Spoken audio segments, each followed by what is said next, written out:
Morning student, मैं उजाला जयेंद्र और आप देख रहे हैं गुजराती एजुकेशन। आज मैं आपको स्टैंडर्ड 6 सब्जेक्ट हिंदी में चैप्टर नंबर 1 इतनी शक्ति हमें देना दाता प्रार्थना काव्य स्वापोथी में समझाऊंगा और लिखाऊंगा। हम यहाँ पे क्वेश्चन 1 से शुरुआत करते हैं। क्वेश्चन नंबर 1, निम्नलिखित प्रत्येक प्रश्न के उत्तर के लिए दिए गए विकल्पों में से सही विकल्प चुनकर उसका क्रम अक्षर प्रश्न के सामने दिए गए बॉक्स में लिखिए।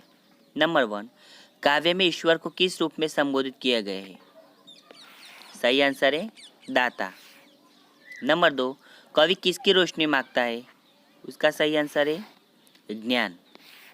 नंबर 3, दुश्मनी से हमें किसके खो जाने का डर है? उसका सही आंसर है खुद के। नंबर 4, जाने कैसे एक खाली जगह थमी है?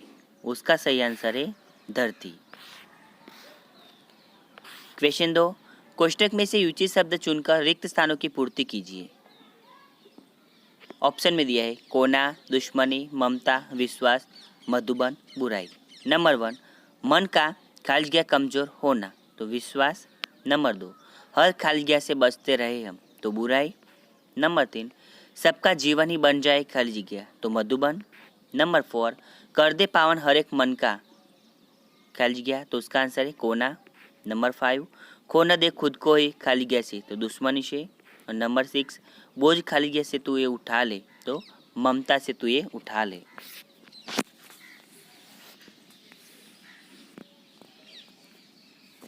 क्वेश्चन नंबर 3, सही वाक्यांश चुनकर विधानों को पूर्ण कीजिए। नंबर 1, भूलकर भी हमसे कोई भूल ना हो। नंबर 2, हम सभी को खुशियों के फूल बांटे। नंबर 3, ईश्वर की रचना का अंत नहीं होना चाहिए। क्वेश्चन नंबर 4, निम्नलिखित प्रश्नों के उत्तर एक एक वाक्य में लिखिए। नंबर 1, हमें कैसे रास्ते पर चलना चाहिए, क्यों?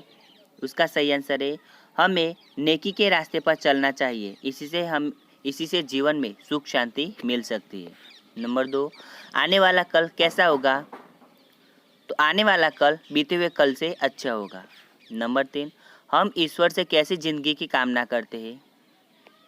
हम ईश्वर से ऐसी जिंदगी की प्रार्थना करते हैं कि वह हमें जितनी भी जिंदगी दे वह भली हो।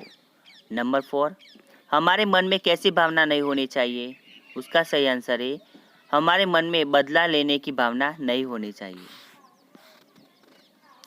नंबर 5, हमें किसके बारे में सोचना चाहिए? उसका सही आंसर है हमें दूसरों से क्या मिला है, बल्कि यह सोचना चाहिए कि हमने दूसरों के लिए क्या किया है।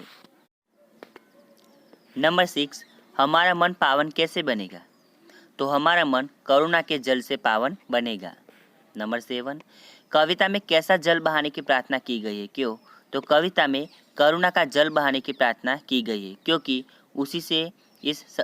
उससे हम सबका मन पवित्र बनेगा। नंबर 8, किसकी रचना का अंत नहीं होना चाहिए? उसका सही आंसर है ईश्वर की बनाई हुई रचना का अंत नहीं होना चाहिए।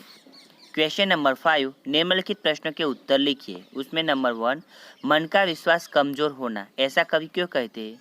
उसका सही आंसर है लोग भगवान की शक्ति पर विश्वास करते हैं, उनके लिए कोई कार्य असंभव नहीं है। दुनिया में अत्याचार बढ़ते जा रहे हैं, साधारण आदमी उसे रोकने में असमर्थ है।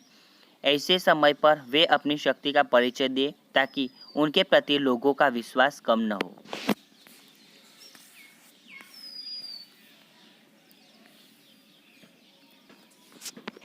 नंबर 2, धरती पर हर तरफ क्या है, क्यों है? तो धरती पर हर तरफ जुल्म और बेबसी है, हर आदमी डरा डरा सा है, कोई ऐसी शक्ति नहीं दिखाई देती जो अत्याचारों को रोक सके। क्वेश्चन नंबर 3, हम जगत में क्या अर्पण करना चाहते हैं, क्यों? तो हम जगत में सुख शांति और मैत्री भाव अर्पण करना चाहते हैं, क्योंकि संसार में बुराइयां बढ़ रही है, सुख शांति का नामो निशान नहीं है, लोग एक दूसरे के शत्रु बने हैं, बदला लेने के लिए तत्पर है, इसलिए सुख शांति मैत्री प्रेम अर्पण करना चाहते हैं। नंबर 4, हम सभी को क्या बांटना चाहिए, क्यों? हम सभी को खुशियों के फूल बांटना चाहते हैं, क्योंकि लोगों को सुखी बनाना हमारा कर्तव्य है। उनको आनंदित देखकर हमें भी आनंद आएगा। उनके जीवन में कांटे होंगे तो उन कांटों की चुभन हमें भी महसूस होगी। नंबर 5, सबका जीवन ही बन जाए मधुबन का भावार्थ क्या है? तो मधुबन का अर्थ बगीचा है जिसमें सुंदर खुशबूदार फूल खिले हैं। ये फूल पाकर लोगों के चेहरों पर उदासी नहीं रहती, उनका मन प्रसन्नता से भर जाएगा, वे आनंद उल्लास का अनुभव करेंगे। क्वेश्चन नंबर 6, नीचे दिए गए खाली स्थानों में उचित शब्द भरते हुए वाक्य को पूर्ण कीजिए। उसमें नंबर 1, राधा पढ़ने में तेज है, खाली जगह खेलने में नहीं, आंसर है लेकिन। नंबर 2, रोहित बहुत तेज भागा, खाली जगह वह गाड़ी पकड़ना चाहता था क्योंकि। नंबर 3, सुरेश को बुखार था, खाली जगह वह स्कूल गया फिर भी। नंबर 4, मैं समझता हूँ, खाली जगह वह क्या कहना चाहता है कि। नंबर 5, आप चाय पसंद करेंगे, खाली जगह कॉफ़ी या।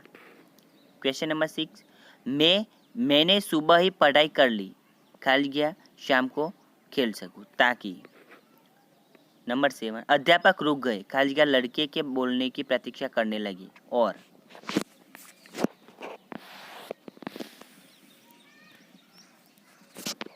क्वेश्चन नंबर 7, उदाहरण के अनुसार विशेषणों का उपयोग करके वाक्य बनाइए। उदाहरण के तौर पे कुछ तो कुछ कपड़े गंदे हैं, वैसे ही। नंबर 1, सुंदर, सुंदर चित्र सबको अच्छा लगता है। नंबर 2, 4, गाय के 4 पैर होते हैं। नंबर 3, उसका, तो उसका भाई विदेश गया। नंबर 4, थोड़ा, तो मुझे थोड़ा पानी चाहिए। नंबर 5, लाल, तो दीदी को लाल गुलाब पसंद है। नंबर 6, तीसरा, तो तीसरा कमरा खाली था। 7 नंबर 15, एक पक्ष में 15 दिन होते हैं। क्वेश्चन नंबर 8, संयुक्ताक्षर से शब्द बनाकर वाक्य में प्रयोग कीजिए। उदाहरण क, तो धक्का, उसने मुझे धक्का मारा, वैसे। नंबर 1 में च, तो कच्चा, यह आम कच्चा है। नंबर 2, त, तो कुत्ता वफादार प्राणी है। नंबर 3, न, तो अन्न खेत में पैदा होता है। नंबर 4, ध, तो बुद्ध, यह भगवान बुद्ध की मूर्ति है। नंबर 5, द्व, विद्वान, तो यह विद्वान पुरुष है। 6 नंबर, स, तो विश्व में शांति बनाए रखिए। नंबर 7, ह्य, तो असह्य, ग्रीष्म में असह्य गर्मी होती है। नंबर 8, द्म, तो पद्म, उसके चरण पद्म जैसे है।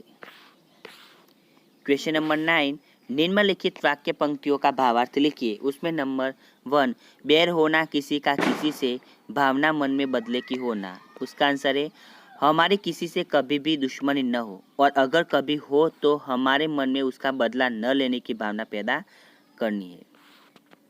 नंबर 2, अपनी करुणा का जल तू बहा के कर दे पावन हर एक मन का कोना। उसका आंसर है हे प्रभु, तू अपनी करुणा का जल बहाकर हम सबके मन का कोना पवित्र कर दे।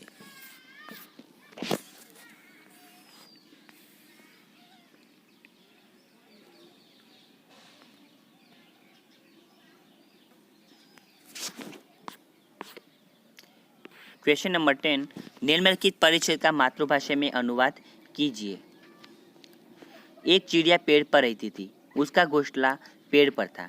घोंसले में उसके 3 बच्चे थे। वह अपने बच्चों के साथ रहती थी। एक दिन एक शिकारी वहां आया, वह चिड़िया को मारना चाहता था। चिड़िया ने बच्चों को घोंसले में सिर नीचा कर बैठने को कहा। वह खुद वहां से उड़ गई और पत्तों में छिपकर बैठ गई। शिकारी चिड़िया को न देखकर वहां से चला गया।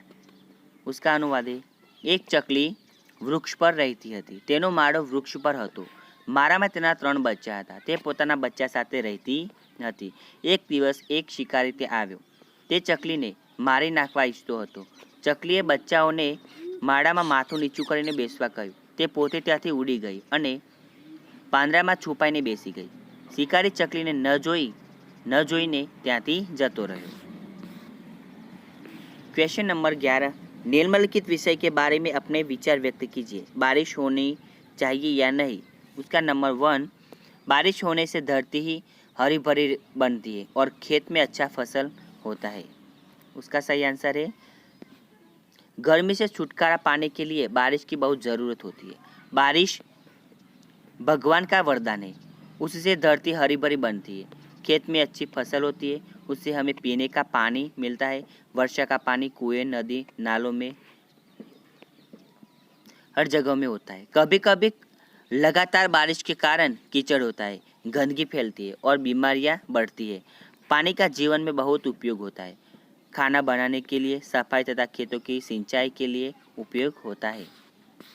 नंबर 2, बारिश होने से कीचड़ होता है, गंदगी फैलती है, बीमारियां बढ़ती है। उसका सही आंसर है बारिश भगवान का वरदान है। बारिश के बिना जीवन मुश्किल है, पर कभी कभी बारिश लगातार आने से कीचड़ होता है। गड्ढों में पानी जमा होने से मक्खियाँ मच्छर होते हैं। बारिश रुक जाने से उस गड्ढों से गंदगी फैलती है और बीमारियां फैल जाती है। डेंगू, मलेरिया, हैजा जैसे रोग फैलते हैं।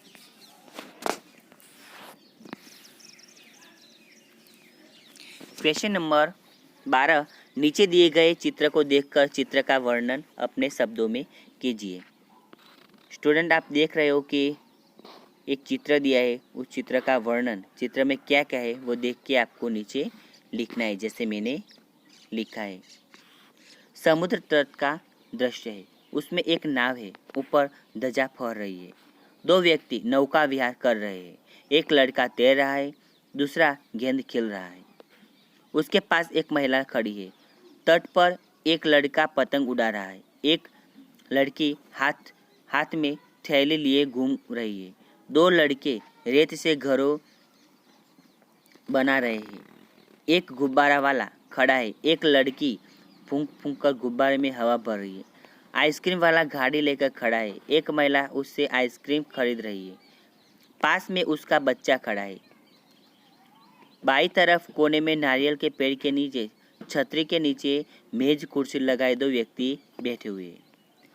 स्टूडेंट, आपको ये वीडियो अच्छी लगी हो तो आप इसे लाइक करें, कमेंट करें, शेयर करें और सब्सक्राइब जरूर करें। धन्यवाद।